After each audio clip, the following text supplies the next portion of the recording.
सहजात्म स्वरूप परम गुरु श्रीमद सदगुरु राजचंद्र पद वंदो सहज समाधि चही सदगुरु चरणे चित्तवसो मुझ एज भावना हृदय रही देह छता जेनी नित्य वरते देहातीत अपूर्व दशा ते भगवंत निरंतर भजता दोष रहे कहो केम कशा श्रीमद सदगुरु राजचंद्र पद चंद्र चंद्रिका समचल के सहु संचय टाळक बाळकना वंदन करूँ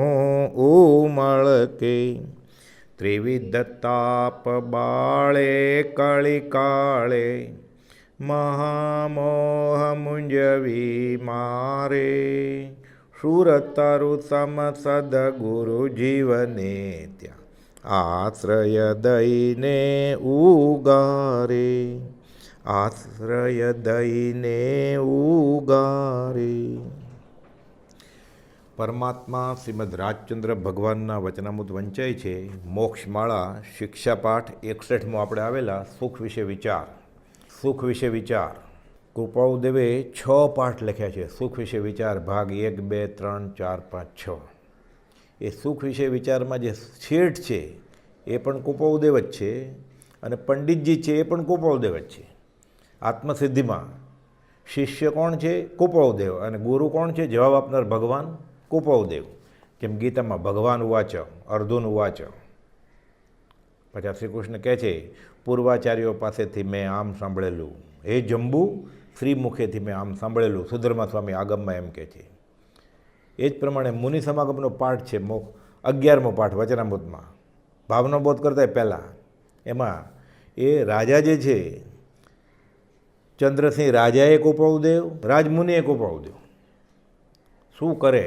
મગન બાપા વાત કરતા કે આ ઠોઠ નિશાળીઓ ભણતો નથી, ગમે તેમ કરીને ભણે એટલે એને ગદ્યમાં, પદ્યમાં, પ્રશ્નોત્તરી રૂપે, કાવ્યમાં, સંવાદમાં, આભ્યંતરપણામાં અવલોકન કે હું આ સ્વાનુભવમાં બેઠો હતો એ રીતે, એટલે અલગ રીતે બધા નુસ્ખા અજમાવી અને ગમે તેમ કરીને આ જીવને મોક્ષ માર્ગે ચડાવવો છે। સુખ વિશે વિચાર। એક બ્રાહ્મણ દરિદ્રાવસ્થાથી કરીને બહુ પીડાતો હતો, કંટાળ્યો। આમે જીવને હોય એ ઓછું પડે અને નથી એ મેળવ્યા કરવું છે, એટલે છે એનું સુખ નથી અને નથી એનું દુઃખ છે, એટલે કે હું પૈસા કમાઉં પૈસા કમાઉં। તેણે કંટાળીને છેવટે દેવનું ઉપાસન કરી લક્ષ્મી મેળવવાનો નિશ્ચય કર્યો।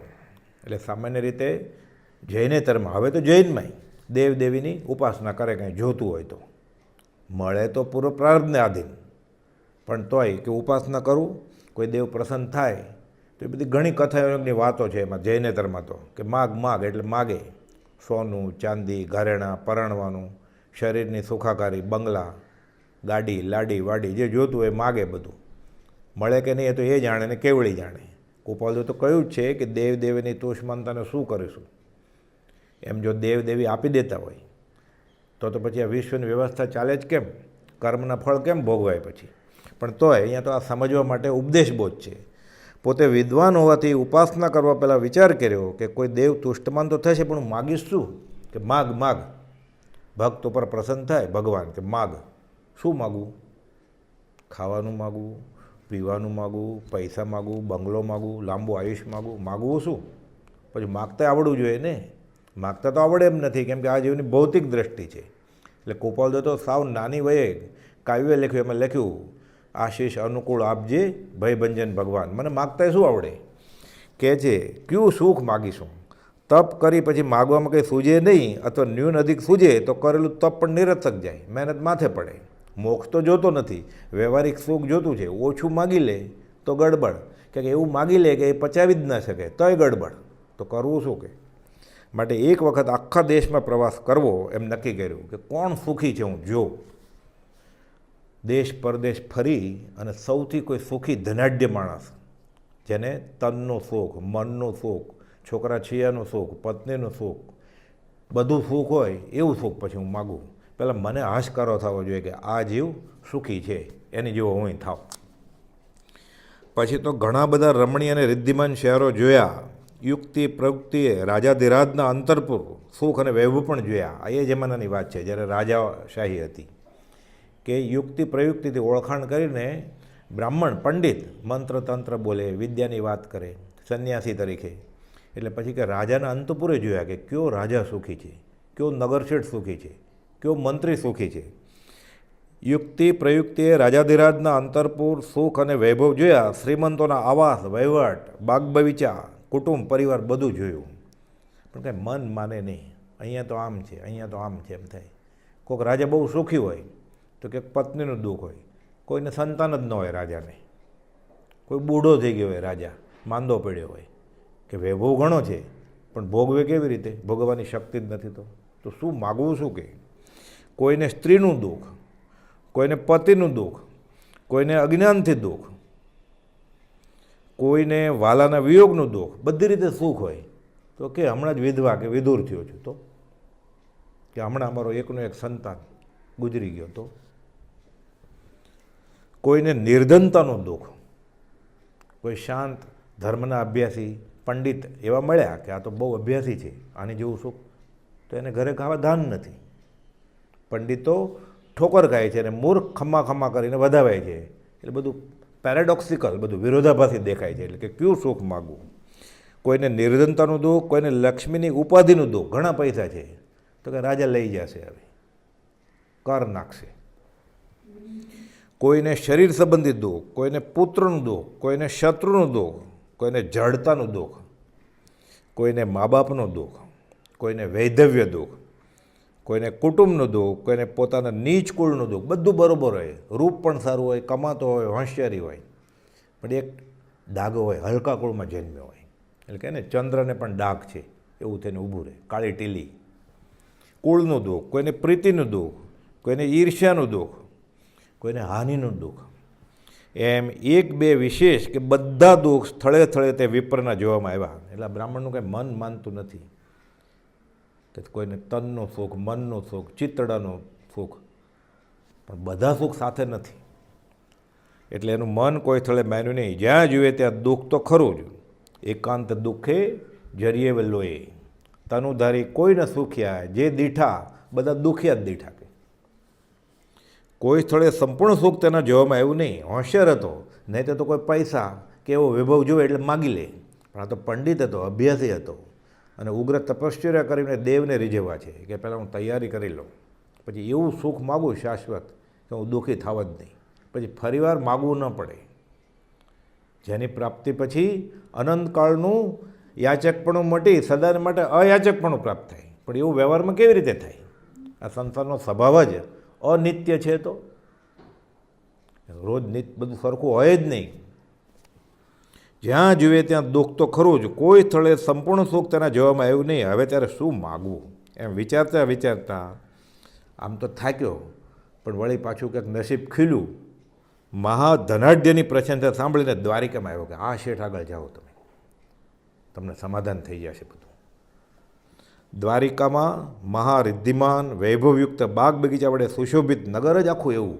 એટલે ઘણા સુખ્યા, વસ્તીથી ભરપૂર શહેર તેને લાગ્યું.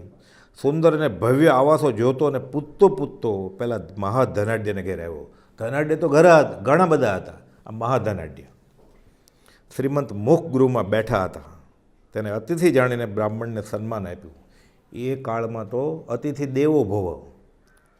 સીધું પૂછે નહીં કેમ આવ્યા છો, આગતા સ્વાગતા કરે, માન આપે, જમાડે, પછી વિવેકપૂર્વક પૂછે. અત્યારે તો એવી આગતા સ્વાગતા કરે, ઓલો લૂંટીને વયો જાય, મોબાઈલ ફોન ને બધું લઈને વયો જાય. એટલે કાળે દોષ કળેથી થયો, બધું બદલી ગયું છે, બધું દુષ્મ કાળ છે આ. અતિથિ જાણીને બ્રાહ્મણને સન્માન આપ્યું, કુશળતા પૂછી અને સીધું કુશળતા પૂછી અને ભોજનની તેઓને માટે યોજના કરાવી.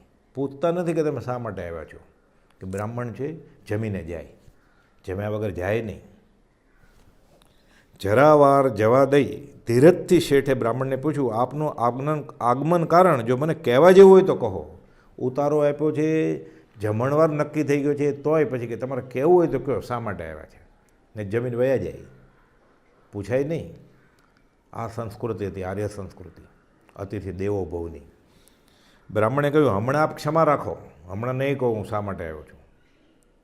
શાંતિથી બેસશે, થાક ઉતારશે, જમશે, કરશે, પછી કહે છે આપનો સઘળી જાતનો વૈભવ, ધામ, બાગ બગીચા ઇત્યાદિ મને દેખાડવું પડશે તો હું કહું. પણ આમે બ્રાહ્મણ કે આવા તપસ્વી કે આવા ત્યાગીનું કોઈ અપમાન પણ ન કરે. પહેલાં જમાનામાં તો રાજાઓએ બધા ઋષિમુનિથી ડરે. દુર્વાસા મુનિ એને ક્રોધથી ડરે કે શ્રાપ આપી દેશે તો. એટલે સંન્યાસી હોય તપસ્વી, એ પણ પાછા લોભી વૃત્તિ ન હોય પણ ક્રોધ ઘણો હોય. એટલે જાણે તપસ્વીઓને હક હોય ગુસ્સો કરવાનો, એવું હતું. હમણાં ક્ષમા રાખો કે મને બધું બતાવો પહેલાં તમારો વૈભવ, પછી હું કહીશું શા માટે આવ્યો છું. પછી આગમન કારણ કહીશ. શેઠે એનું કંઈ મર્મરૂપ કારણ જાણીને કહ્યું કે નક્કી આ બ્રાહ્મણ છે, લાગે છે પંડિત, એટલે આવા પ્રકારે વાત કરે છે, એટલે ક્યાંક મર્મ હોવો જોઈએ તો વાંધો નહીં. પહેલાં એની ઈચ્છા પૂરી કરું, પછી મને આગમન કારણ કહેશે. ભલે આનંદપૂર્વક આપની ઈચ્છા પ્રમાણે કરો. જમ્યા પછી બ્રાહ્મણે શેઠને પોતે સાથે આવીને ધામ આદિક બતાવવા વિનંતી કરી. આવું ઘર બધું બતાવ્યું, બંગલો બતાવ્યો, બાગ બગીચા. ધનાઢ્ય તે માન્ય રાખી અને પોતાની સાથે બાગ બગીચા, ધામ, વૈભવ બધું બતાડ્યું. શેઠની સ્ત્રી, પુત્રો પણ ત્યાં બ્રાહ્મણના જોવામાં આવ્યા. યોગ્યતાપૂર્વક તેઓએ તે બ્રાહ્મણનો સત્કાર કર્યો. એટલે શેઠ ઓળખાણ કરાવે ને કે આ મારા ધર્મપત્ની, આ મારા પુત્ર, બધા વિવેકપૂર્વક એનો સત્કાર કરે છે. એઓના રૂપ, વિનય અને સ્વચ્છતા તેમજ મધુર વાણી જોઈને બ્રાહ્મણ રાજી થયો. એટલે વ્યવહારે સુખી હતા, બધા રૂપવાન, કુળવાન, ચારિત્રવાન, શ્રીમંત, ધીમંત. પછી તેની દુકાનનો વહીવટ જોયો, દુકાને લઈ ગયા, ઓફિસે લઈ જઈએ ને. 101 વહીવટિયા ત્યાં બેઠેલા જોયા. તેઓ પણ બધા માયાળુ, વિનય અને નમ્ર તે બ્રાહ્મણના જોવામાં આવ્યા. જાણે અહીંયા ઈશ્વરની પૂરી કૃપા હોય એવું. બહુ સંતુષ્ટ હોય, એનું મન અહીં કંઈક સંતોષ આવ્યું કે સુખી તો જગતમાં આ જ જણાય એવું લાગ્યું. બાકી બધે ક્યાંક ને ક્યાંક છિદ્રો દેખાતા હતા. અહીંયા બધું બરાબર દેખાય છે કે આ લાગે છે સુખી. આવું સુખ મને હોય તો મનમાં વિચાર કરે છે. બીજો પાઠ, શિક્ષા પાઠ 62, સુખ વિશે વિચાર, ભાગ બીજો. કેવાયના સુંદર ઘર છે, તેની સ્વચ્છતાને જાળવણી પણ કેવી સુંદર છે. કેવી શાણી અને મનોજ્ઞા તેની સુશીલ સ્ત્રી છે. બધું અનુકૂળ છે.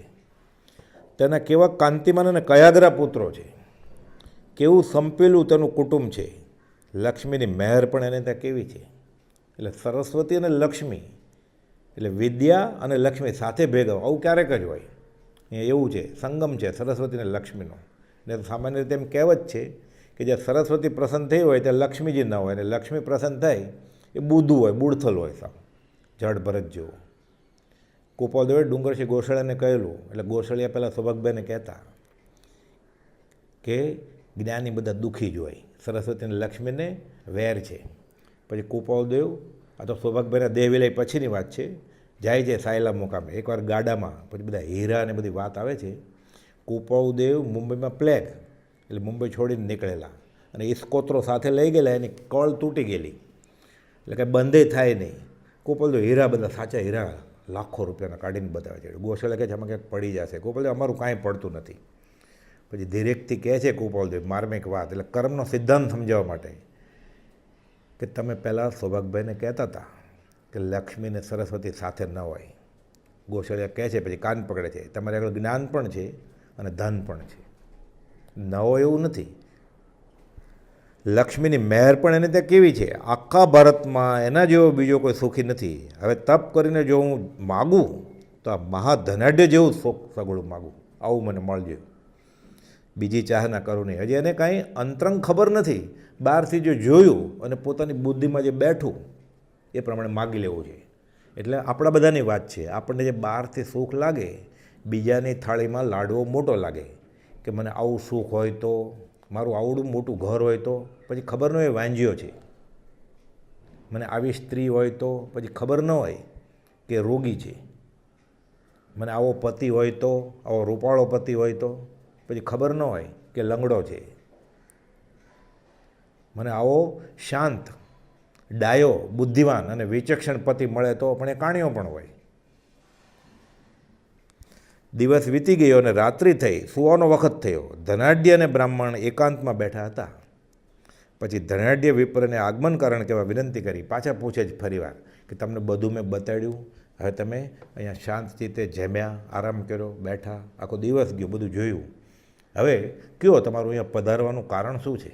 એટલે મને ક્યાંક મર્મનો ભેદ મળે, ખુલાસો થાય.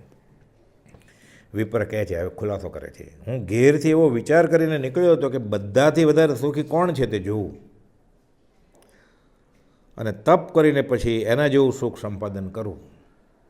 આખા ભારત અને તેના સઘળા રમણીય સ્થળો જોયા, પરંતુ કોઈને રાજાધિરાજને ત્યાં પણ મને સંપૂર્ણ સુખ જોવામાં આવ્યું નહીં. કે હું તો ઘણા રાજાઓને મળ્યો આખા ભારતમાં, ઠાકોરને મળ્યો, જમીનદારોને મળ્યો, પણ આવું સુખ કે મેં જોયું નથી. અહીંયા મારું મન ઠરે છે કે તમે બધી રીતે સુખી છો. તમે જ્યાં જોયું ત્યાં આધિ, વ્યાધિ ને ઉપાધિ. આધિ એટલે મનનું દુઃખ, વ્યાધિ એટલે શરીરનું દુઃખ, ઉપાધિ એટલે સગા સંબંધી, અડોશ પડોશ, શેઠ, નોકર.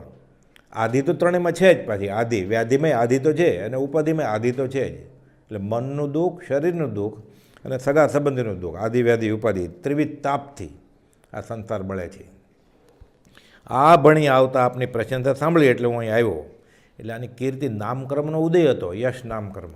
એટલે લોકો વખાણતા હતા કે આ શેઠ છે, બધી રીતે સુખી છે, નીતિવાન છે, સદાચારી છે, એના ઘરના પણ બધા એવા છે, એનો વહીવટ કારોબાર ચાલે છે, એમાં પણ એ નીતિથી ધંધો કરે છે.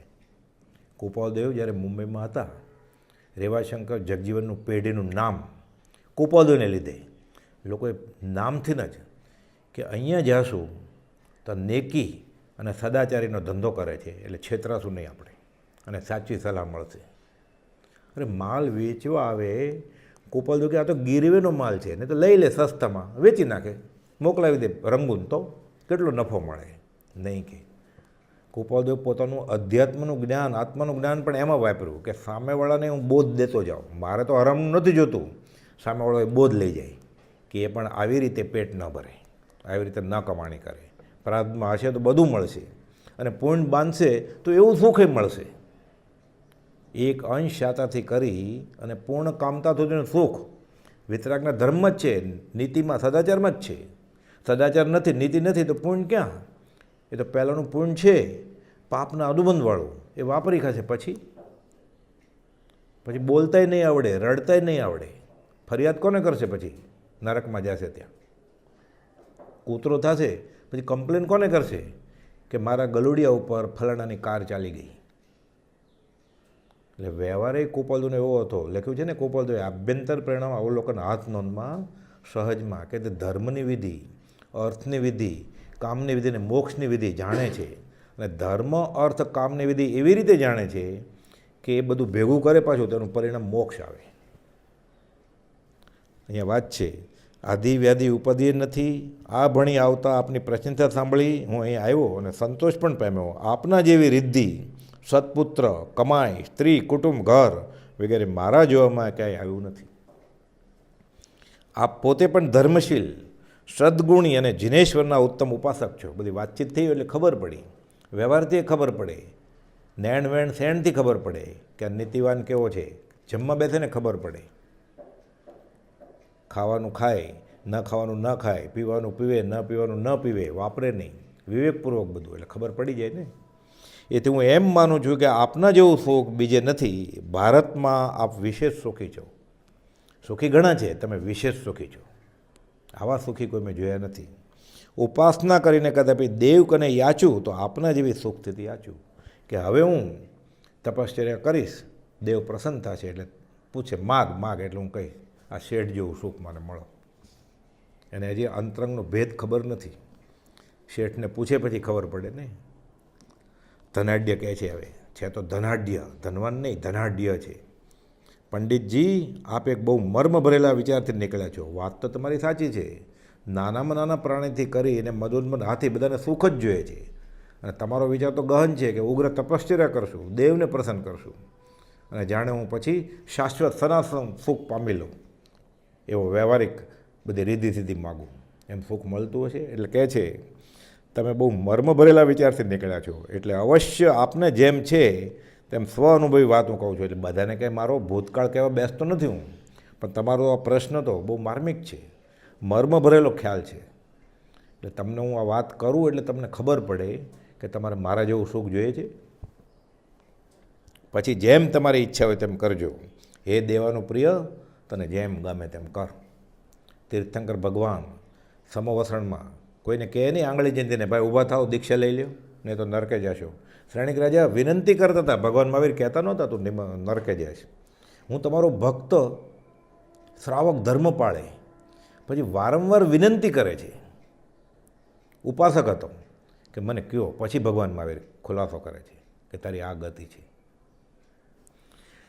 જો તમારી ઈચ્છા પછી જેમ હોય એમ કરજો. મારે ત્યાં આપે જે સુખ જોયા તે સુખ ભારત સંબંધમાં કાંઈ નથી આપે કહ્યું તો તેમ હશે કદાચ. તમે એને સુખ માન્યું, એવું સુખ કદાચ બીજે નહીં જોવામાં આવ્યું હોય તમને તો ઠીક છે, એનું કંઈ મને એટલું મહાત્મ્ય છે નહીં.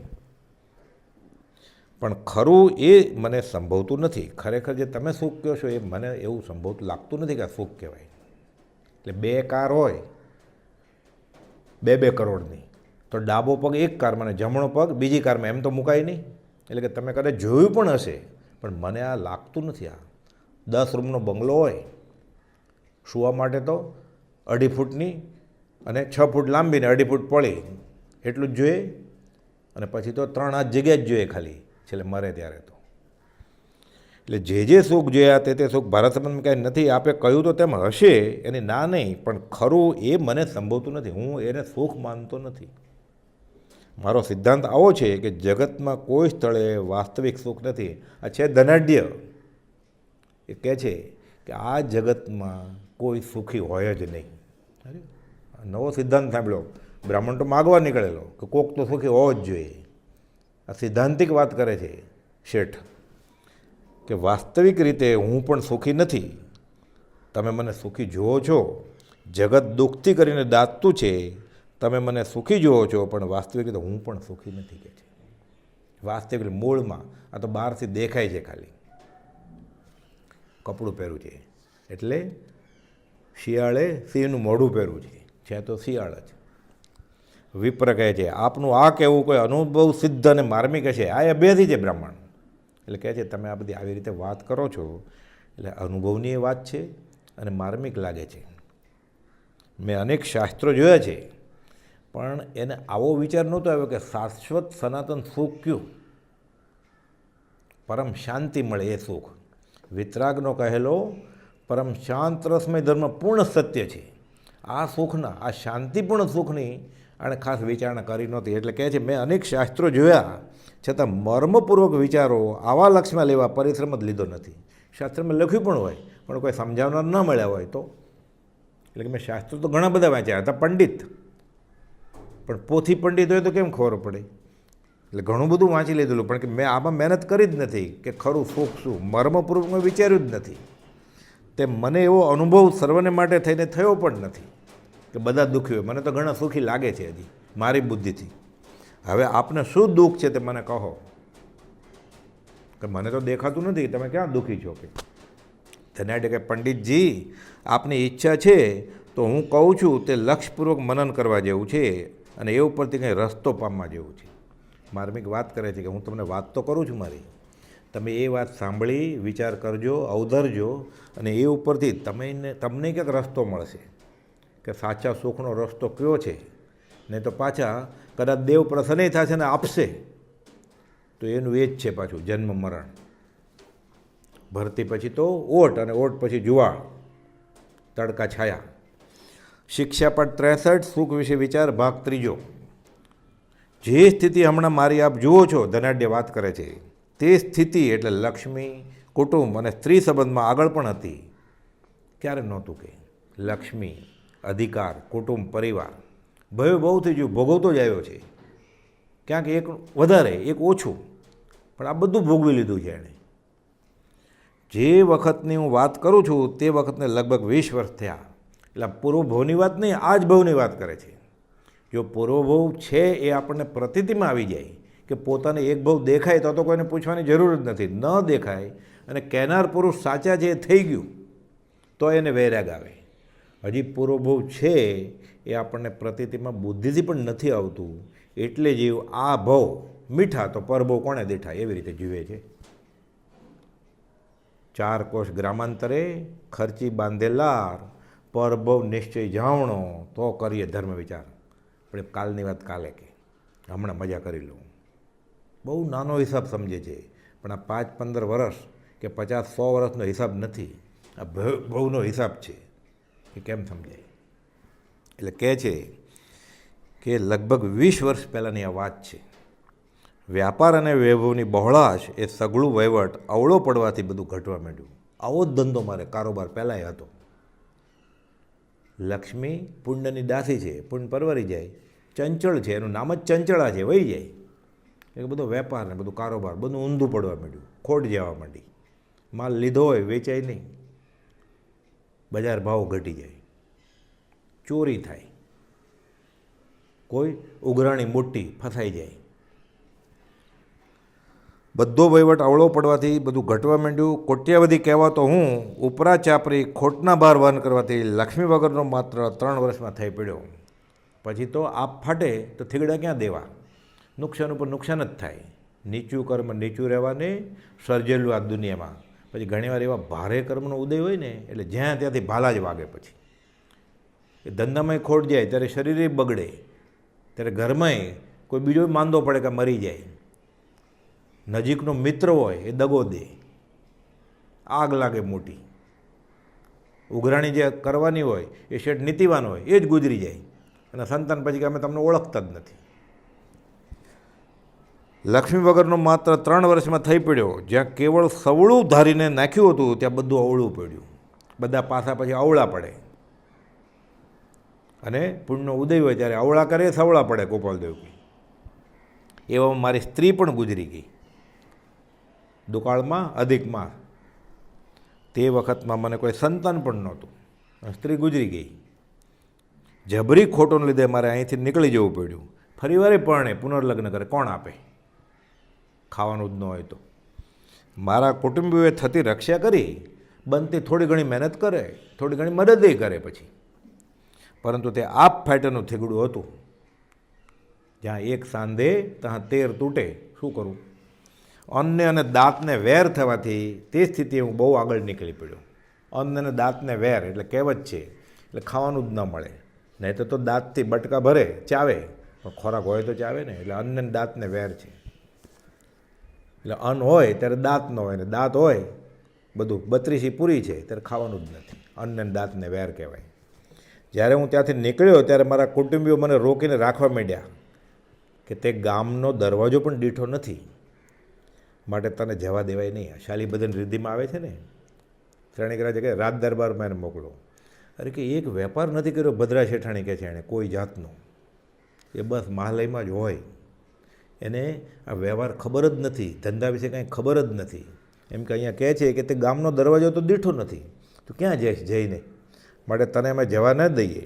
તારું કોમળ શરીર કંઈ પણ કરી શકે નહીં, અને તું ત્યાં જા અને સુખી થા તો પછી પાછો આવે નહીં. મુખ્ય વાત તો એ છે. પરદેશ ઘણા ભણવા મોકલે છે, લોન લે, પેટે પાટા બાંધે, પૈસા બચાવે, મા બાપ મોકલે છોકરાને, પરદેશ જાય, ત્યાં ભણે, સારી નોકરી મળી જાય, જીવનસાથી મળી જાય, પછી કોણ પાછો આવે? ફોન કર્યા કરે, પત્ર લખે, ક્યારેક આવે તો અઠવાડિયા માટે આવે રજા લઈને, રિટર્ન ટિકિટ લઈને જ આવ્યો હોય, પૈસા મોકલેવા કરે, પોતે ન આવે કાંઈ. તું ત્યાં જ્યાં અને સુખી થઈ જાય પછી પાછો આવું પણ નહીં. માટે એ વિચાર તારે માંડી વાળો. એટલે સગા સંબંધી કહે છે કે અમે તને જવા ન દઈએ એમ.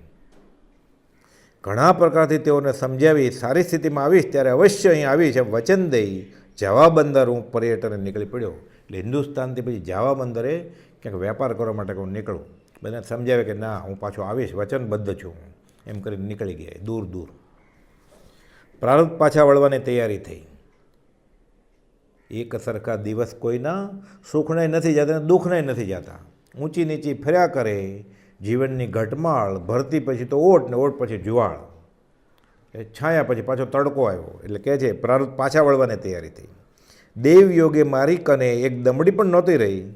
1 કે 2 મહિના ઉદર પોષણ ચાલે તેવું સાધન રહ્યું નહોતું. છતાં જાવામાં હું ગયો અને મારી બુદ્ધિએ પ્રારબ્ધ ખીલ્યા. બુદ્ધિ નિમિત્ત હતી, હતા વિચક્ષણ, બુદ્ધિશાળી. પ્રારબ્ધ ખીલ્યું એટલે એવા સમવાય કારણ મળે.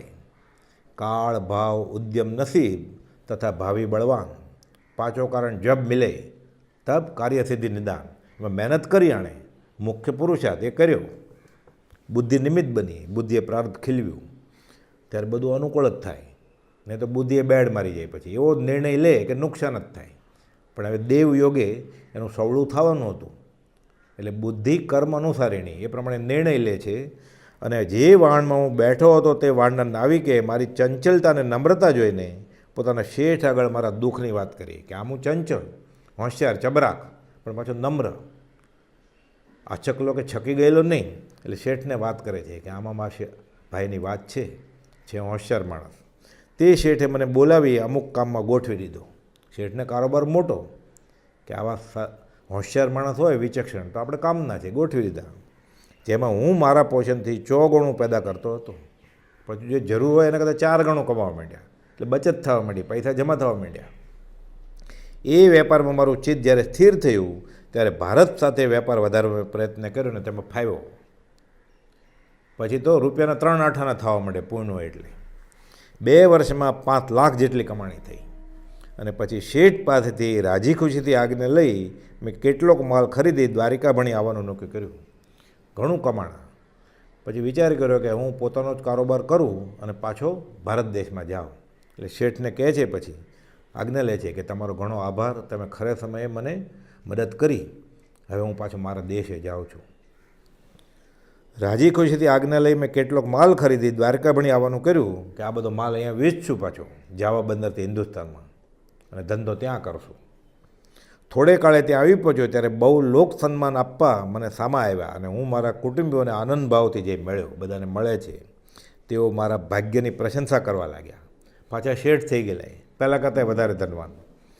જાવેથી લીધેલ માલે મને 1ના 5 કરાવ્યા. પછી બધું સવળું જ પડે. પછી પંડિતજી ત્યાં કેટલાક પ્રકારથી મારે પાપ પણ કરવા પડ્યા હતા. એમને લક્ષ્મી પેદા થતી નથી. કોપદો લખ્યું છે 1 પૈસો પણ પાપ વગર પેદા થતો નથી. છેલ્લે નીતિથી પણ કમાતો હોય, સદાચારથી કમાતો હોય, કોઈને લૂંટતો ન હોય, તો પણ પરિગ્રહ એ પાપનો બાપ છે. અને અધ્યાત્મ આત્માને છોડીને કરવાનું છે ને, એટલે પ્રમાદના જ ખાતામાં છે. એટલે ગુરુજી તો શિષ્યને એમ કે તું નીતિથી પણ કમાઈ જો તો ભેગું ભેગું શા માટે કરે છે?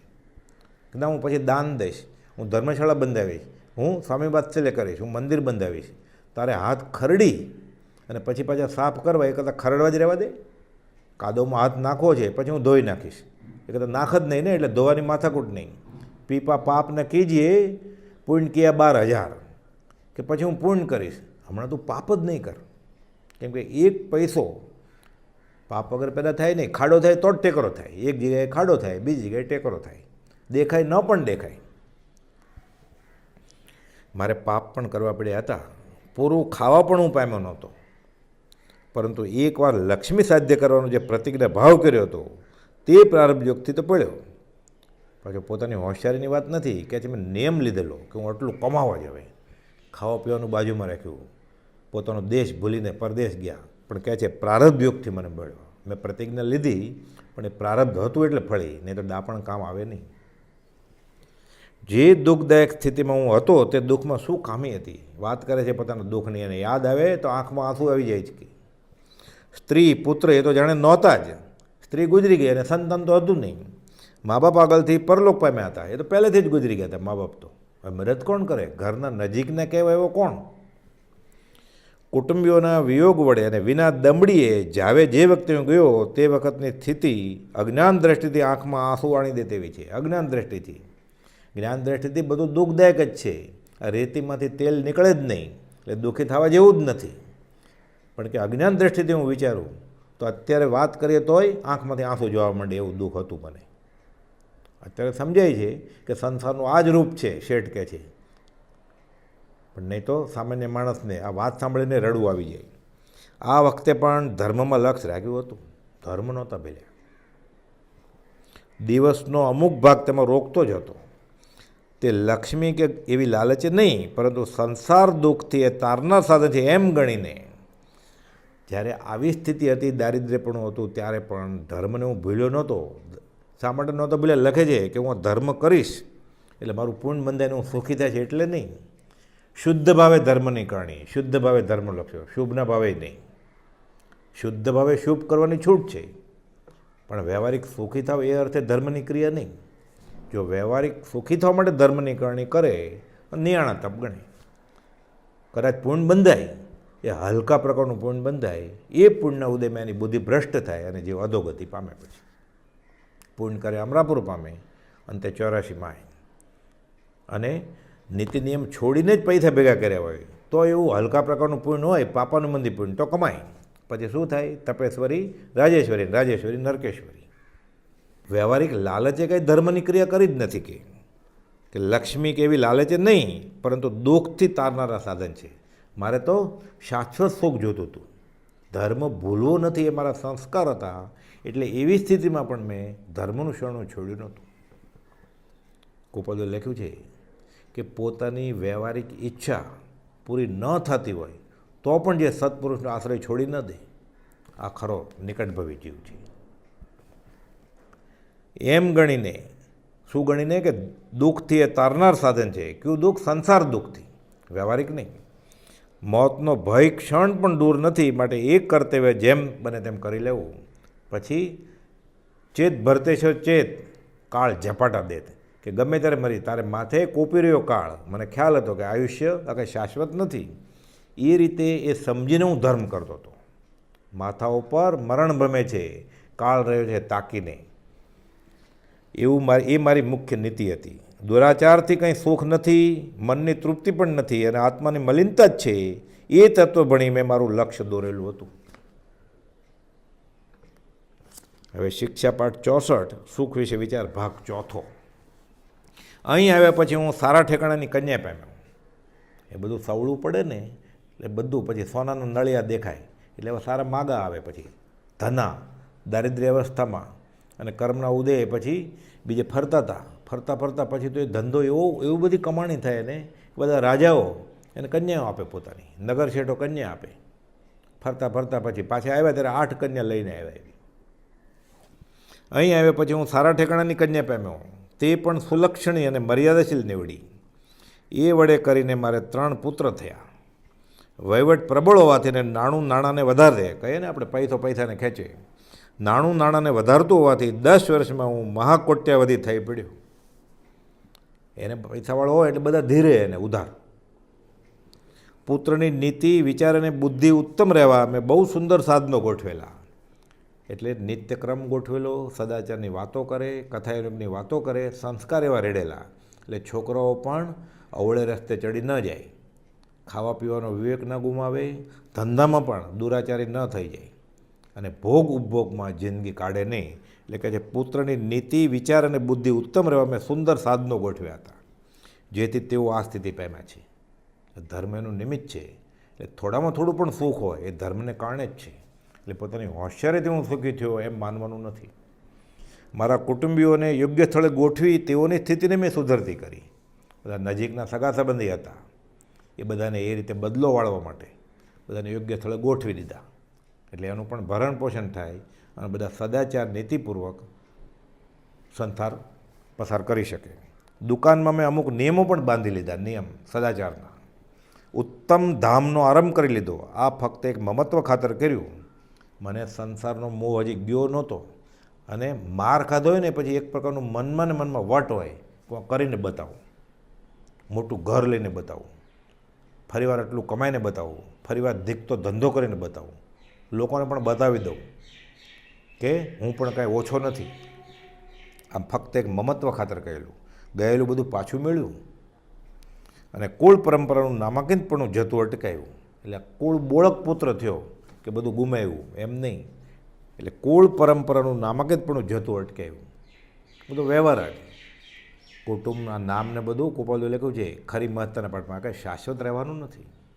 નામ તેનો નાશ. ચક્રવર્તી રાજા, શાસ્ત્રમાં વાત આવે છે, ચક્રવર્તીપણું મળે એટલે કેમ પાર્લામેન્ટમાં શપથવિધિ થાય એટલે નેમ પ્લેટ બધી બદલી જાય, એમ તમિશ્રા ગુફામાં પોતાનું નામ ટાંકવા જાય ત્યાં એટલે રાજદરબારના માણસો સાથે. જગ્યાએ તો હોય નહીં, એટલે કેટલા રાજા થઈ ગયા છે ચક્રવર્તી. અનંત 24 જીન નમું તો બધી 24માં કેટલા ચક્રવર્તી થયા હોય. ક્યાં? એટલે પૂછે બધા કે હવે આમ નામ ક્યાં રાખવું છે, એટલે કે કોઈ નામ ભૂસાવી નાખવું, એટલે આગળનું એક નામ ભૂસી નાખે તે પોતાનું કોતરે. એટલે કહે છે આ બધું કુળ પરંપરાનું નામકિત પણ જતું તો મેં અટકાવ્યું એમ કહેવરાવવા માટે આ સગળું મેં કર્યું. એટલે લોકો આંગળી ન ચીંધે કારણ કુળ બોલ્યું એ તારી લીધું, કારણ કહેવું પડે એનું, એટલે આ બધું મેં કર્યું. એને હું સુખ માનતો નથી. આજની બુદ્ધિમાં મને સમજાય છે કે આ સુખ નથી. જોકે હું બીજા કરતાં સુખી છું વ્યવહારે, પૈસે ટકે, કુટુંબ કબીલા છોકરા છે યા, પણ આ સુખ નથી કાંઈ. એને ઓલું યાદ છે, ભૂલી નથી ગયા. ભૂતકાળ ભૂલી જાય, પહેલાંનું કંઈ ખબર ન પડે અને જે વર્તમાનમાં જીવે ખાલી કે આ બસ આ જ શાશ્વત રહેશે, તો અનિત્ય છે બધું. ઉપરને એવા વિઘન એવા ધુવેવા બદલ્યા જ કરવાનું છે. જોકે હું બીજા કરતાં સુખી છું તો પણ એ શાતા વેદનીય છે. શાતા વેદનીય એ વેદનીય જ છે, નામ તો વેદનીય જ છે.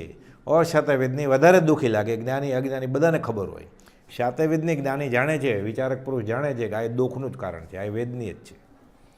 સત્સુખ નથી, આ શાશ્વત સુખ નથી. પશ્ચાત દુઃખ તે સુખ નહીં. જીસ સુખ અંતર દુઃખ બસે વો ભી દુઃખરૂપ જ. એ કહેવાય સુખ પણ અંદર દુઃખ બેસું છે તો પડછાયો છે. જગતમાં બૌદ્ધા કરીને અશાતા વેદની જ છે, બધા પ્રાય દુઃખી જ હોય. મેં ધર્મ મારો કાળ ગાળવાનો નિયમ રાખ્યો છે. સત્શાસ્ત્રોના વાંચન મનન, સત્પુરુષોનો સમાગમ, યમ નિયમ, 1 મહિનામાં 12 દિવસ બ્રહ્મચર્ય, બનતું ગુપ્તદાન એ આદિ ધર્મરૂપે મારો કાળ ગાળું છું. એટલે વ્યવહારિક ધર્મ કરે છે બધો. પ્રાપ્ત સાધનોમાં માર્ગાનુસરોના બધા ગુણ છે. માર્ગાનુસરોના 35 બોલો છે. બાડા બોબડા લુલા લંગડાને મદદ કરે, સહધર્મી વાત્સલ્ય હોય, એટલે પોતાનો એવો વિતરાગનો આરાધક હોય એને એ રીતે મદદ કરે, ધર્મ સેવનમાં સ્થિતિકરણ કરે, તીર્થયાત્રા કરાવડાવે. સર્વ વ્યવહાર સંબંધની ઉપાધિમાંથી કેટલો ભાગ બહુ અંશે મેં ત્યાગ્યો છે. અને હવે છોકરા મોટા થઈ ગયા છે, ડાયા છે, હોશિયાર છે, એટલે મેં બધું ભેગું કરવા મારો કાળ હું ગાળતો નથી અને ઘણું બધું સોંપી દીધું છે. પુત્રોને વ્યવહારમાં યથાયોગ્ય કરીને હું નિર્ગ્રંથ થવાની ઈચ્છા રાખું છું. પરિગ્રહ મમતા તજી કરી પંચમા વૃદ્ધાર, અંત સમયે આલોચના કરું સંસારો સાર. 3 મનોરથ એ કયા મનોરથ સેવે છે કે છોકરા સાવ સ્થિર થઈ જાય, બધો ધંધો સંભાળે, એટલે હું બધું છોડી દઈશ. નિર્ગ્રંથ એમ નથી કહેતા હું દીક્ષા લઈશ. કોઈ બોલતું નિર્ગ્રંથ શબ્દ વાપર્યો છે. નિર્ગ્રંથ એટલે શું? બાહ્ય તેમ અભ્યંતરે ગ્રંથિ નહીં હોય, પરમ પુરુષ તેને કહો સરળ દ્રષ્ટિથી જોઈ. એટલે બહારનું તો બધું છોડશે, ગાડી લાડી વાડી, અંતરંગ ક્રોધ માન માયેલો બધું છોડશે. ખાલી વેશ બદલી લે તો શું થાય? એટલે અહીંયા સાચો સર્વસંગ પરિત્યાગ કરીને નહીં તો જે ઉપાધિ રીત થાય નહીં. એટલે કહે છે મારે નિર્ગ્રંથ થવાની ઈચ્છા રાખું છું. ખાલી સાધુ કેવડાવવા માટે નથી થવું. હમણાં નિર્ગ્રંથ થઈ શકું તેમ નથી, હમણાં છૂટે એમ નથી. પ્રભુજીએ એકવાર અંબાલાલભાઈને કહ્યું કે તમે દીક્ષા લઈ લો, અમારી સાથે આવી જાઓ. અંબાલાલભાઈ કહે હમણાં હું નિર્ગ્રંથ થઈ શકું એમ નથી. પણ માર્ગ બધો કુપાલદેવ પાસેથી લઈ લીધો છે, ગણધર તુલ્ય કામ કર્યું છે. ત્યાગનો ઉદય આવશે ત્યારે સંસાર પણ છોડી દેશું અવસરે.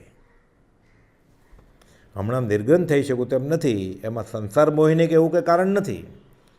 કુપાલદેવ સંસારમાં રહેલા 415માં લખે છે કોઈ પણ જાતના આત્મિક બંધનથી લઈને અમે સંસારમાં રહ્યા નથી. પૂર્વનું ઋણ ચૂકવવું છે, જાણે છે બધું. એમાં સંસાર મોહિની કે એવું કારણ નથી, પરંતુ તે પણ ધર્મ સંબંધી કારણ છે. ગૃહસ્થ ધર્મના આચરણ બહુ કનિષ્ઠ થઈ ગયા છે વર્તમાન સ્થિતિ, એટલે કુપાલદેવના વખતની. એટલે આ શેઠ એ કુપાલદેવ જ છે એમ સમજી લેવાનું આપણે. શું કહે છે? કુપાલદેવે દીક્ષા કેમ ન લીધી, કુપાલદેવે સંન્યાસ કેમ ન લીધો? એટલે કહે છે કે એમાં કંઈ સંસાર મોહિની કે એવું કારણ નથી, પણ ગૃહસ્થ ધર્મના આચરણ બહુ કનિષ્ઠ થઈ ગયા છે. આ તો ત્યારની વાત, તો અત્યારે આ તો પડતો કાળ છે. અને મુનિઓ તે સુધારી શકતા નથી. એવો કોઈ નજરે દેખાતો નથી કે આ મૂળ માર્ગ પ્રકાશમાં લાવે. ગૃહસ્થને વિશેષ બોધ કરી શકે.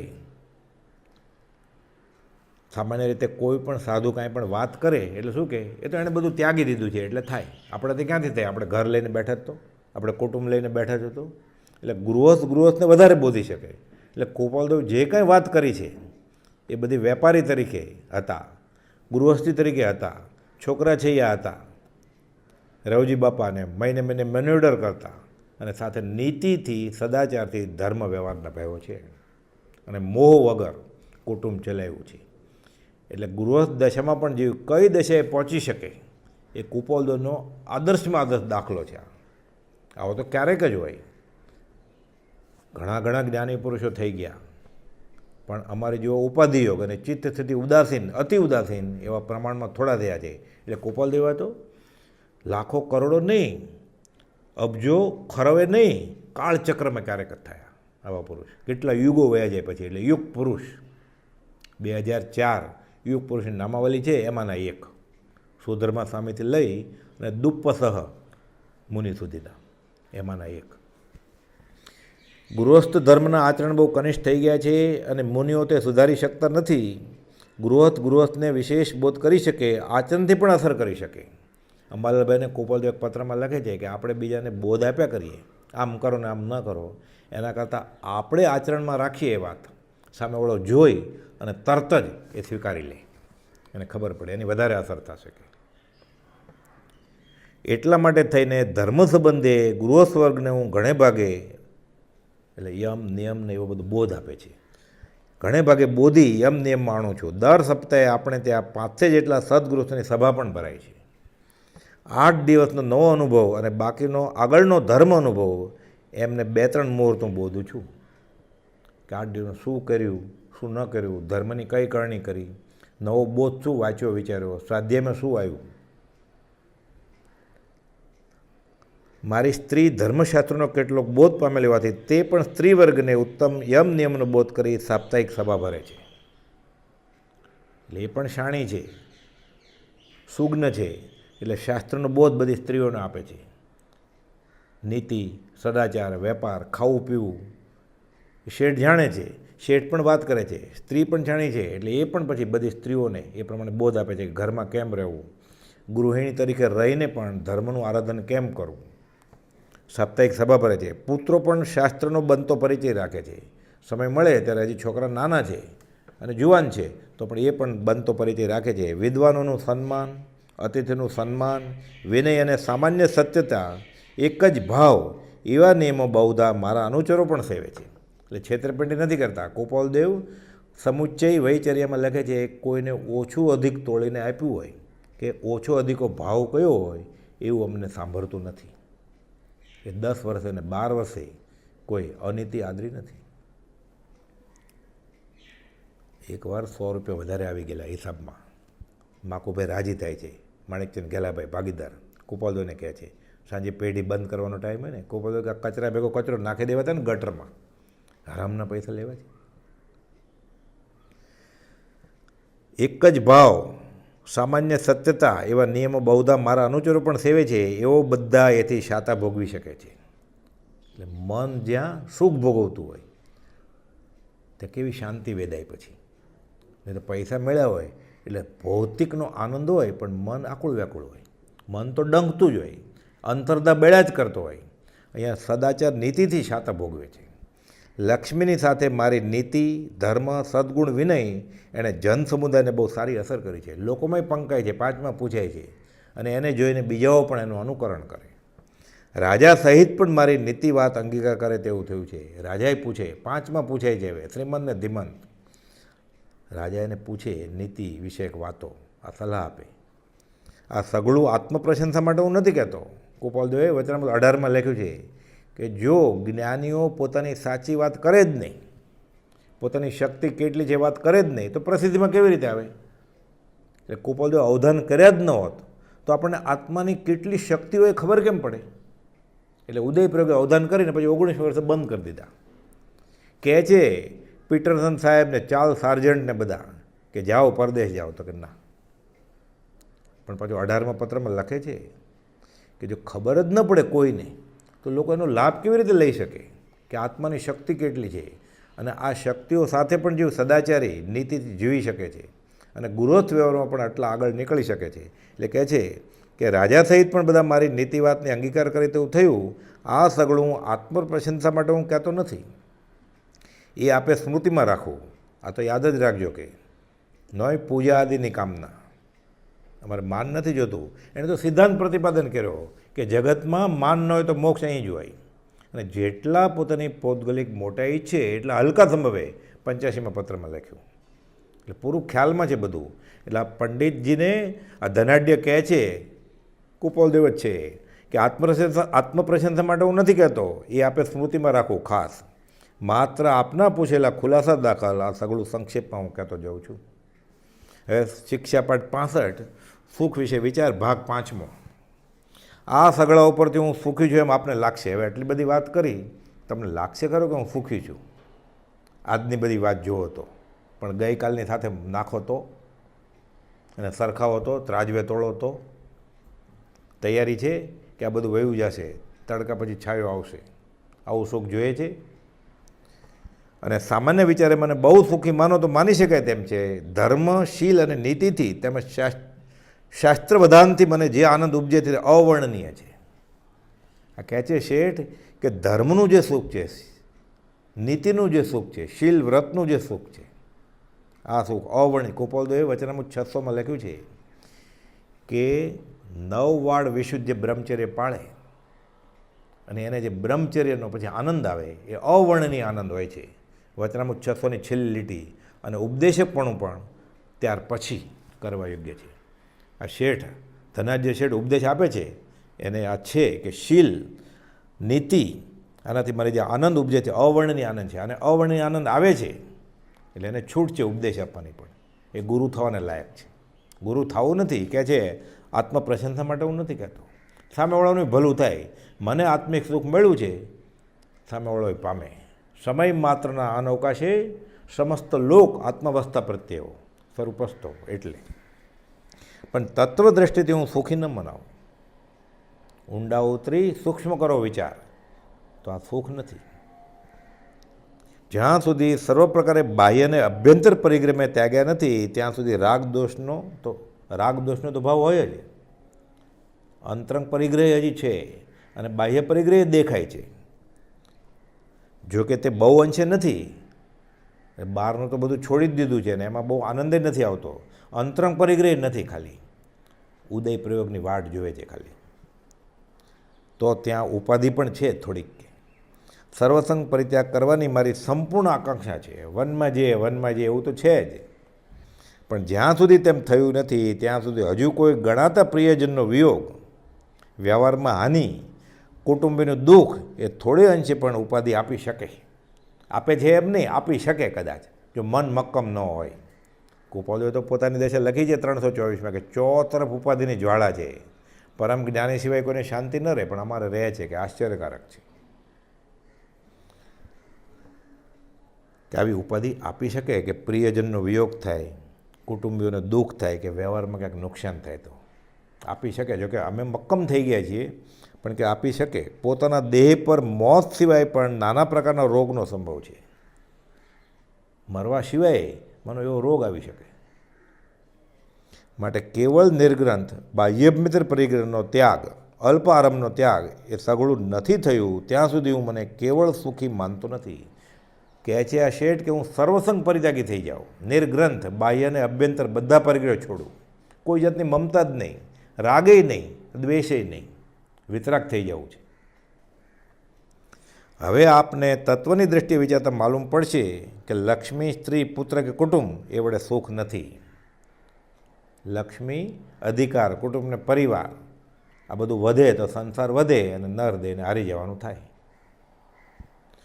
અને એને સુખ ગણું તો જ્યારે મારી સ્થિતિ પતિત થઈ હતી ત્યારે એ સુખ ક્યાં ગયું હતું? ત્યારે સ્ત્રી હતી વહી ગઈ, લક્ષ્મી હતી વહી ગઈ, છોકરા થયા જ નહીં, અધિકાર ક્યાં હોય? કાંઈ હોય જ નહીં. તો પછી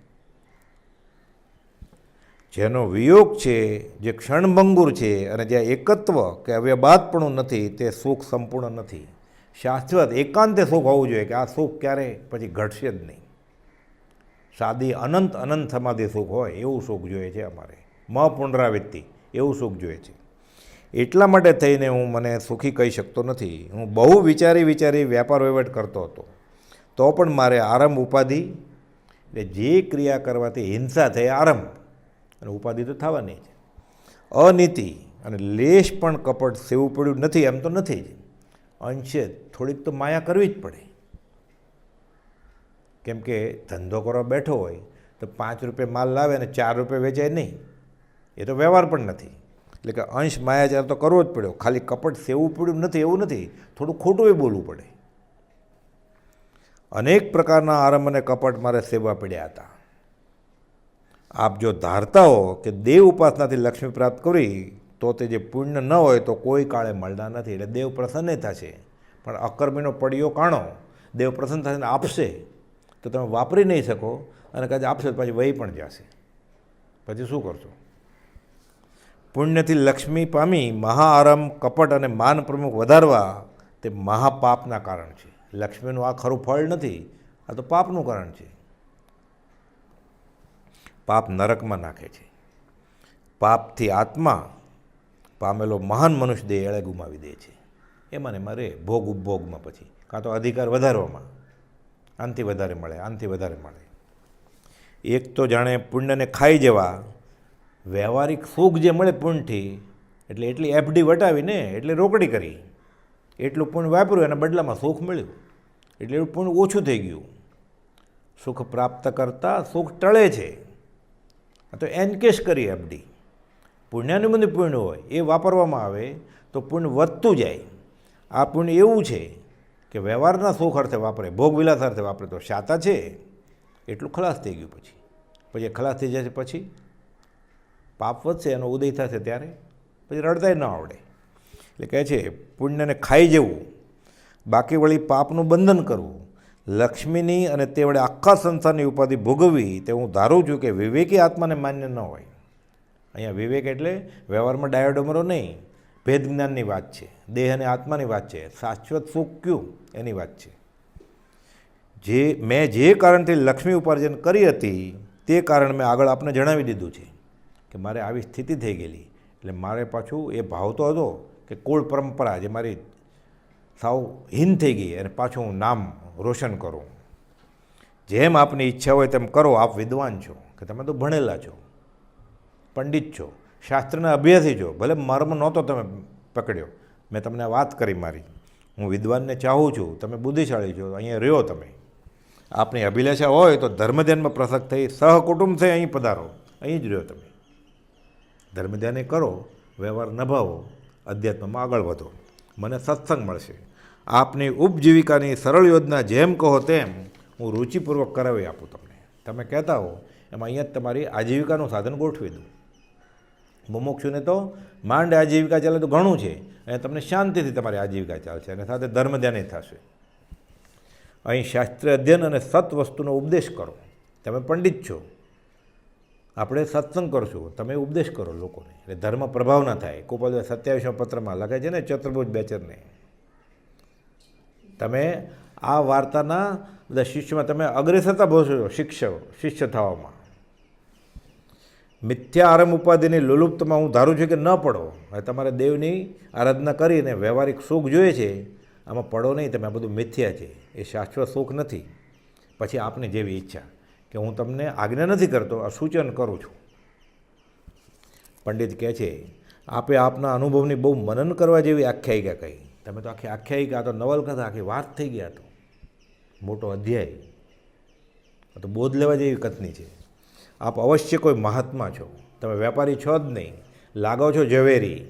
તે બાહ્યથી ગુરુવાસમાં પણ અંતરંગે મુનિવરો. અહીંયા તો પ્રભુ તુલ્ય મા છે, તત્વજ્ઞાની રાજચંદ્ર મયા કરો. તમે છો તો મહાત્મા જ કે. પુણ્યનિમંદી પુણ્યવાન જીવ છો, છે ઝવેરી, શતાવધાની, તીવ્ર યાદશક્તિ, તીવ્ર જ્યોતિષ શક્તિ, કાળનો ક્ષયપશ્મી પુરુષ. બધું છોડી દેજો, સહજ આત્મ સ્વરૂપ થવું છે. ઉત્કૃષ્ટ પુણ્ય. તો પુણ્યાનિમંદી પુણ્યવાન જીવ છો, વિવેકી છો. આપની શક્તિ અદ્ભુત છે. શક્તિ તો કેવી અદ્ભુત હતી ગોપાલદેવની, વ્યવહારિક શક્તિ. હું દરિદ્રતાથી કંટાળીને જે ઈચ્છા રાખતો હતો તે એકાંતિક હતી. આવા સર્વ પ્રકારના વિવેકી વિચાર મેં કર્યા જ નહોતા. આવો અનુભવ, આવી વિવેક શક્તિ, હું ગમે તેવો વિદ્વાન છું છતાં મારામાં નથી જ. હવે આ શાસ્ત્રના અભ્યાસને આવું નથી, ક્યાં મળે આવી વાત આત્માની?